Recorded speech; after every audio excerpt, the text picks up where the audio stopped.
ओम शांति। एक राजा बहुत बड़ा प्रजापालक था। हमेशा प्रजा के हित में प्रयत्नशील रहता था।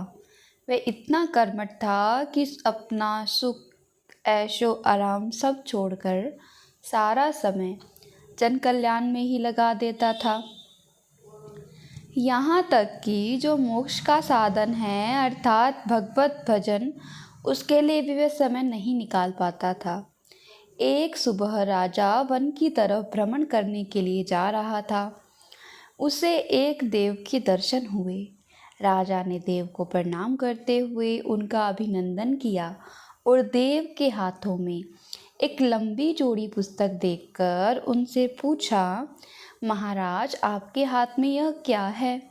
देव बोले, राजन ये हमारा बही खाता है, इसमें सभी भजन करने वालों के नाम हैं। राजा ने निराश युक्त भाव से कहा, कृपा देखिए तो इस किताब में कहीं मेरा नाम भी है या नहीं। देव महाराज किताब का एक एक पृष्ठ उलटने लगे, परंतु राजा का नाम कहीं भी नजर नहीं आया।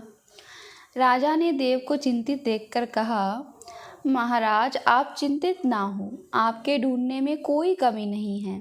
वास्तव में ये मेरा दुर्भाग्य है कि मैं भजन कीर्तन के लिए समय नहीं निकाल पाता और इसलिए मेरा नाम यहाँ नहीं है।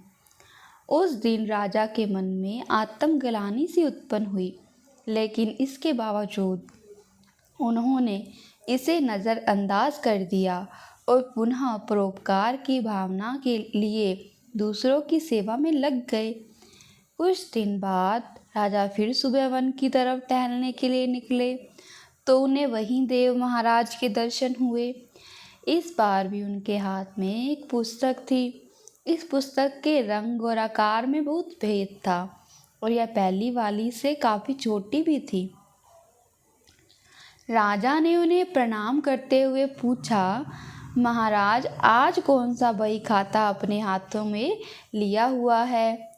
देव ने कहा, राजन आज के बही खाते में उन लोगों का नाम लिखा है जो ईश्वर को सबसे अधिक प्रिय हैं। राजा ने कहा, कितने भाग्यशाली होंगे वे लोग।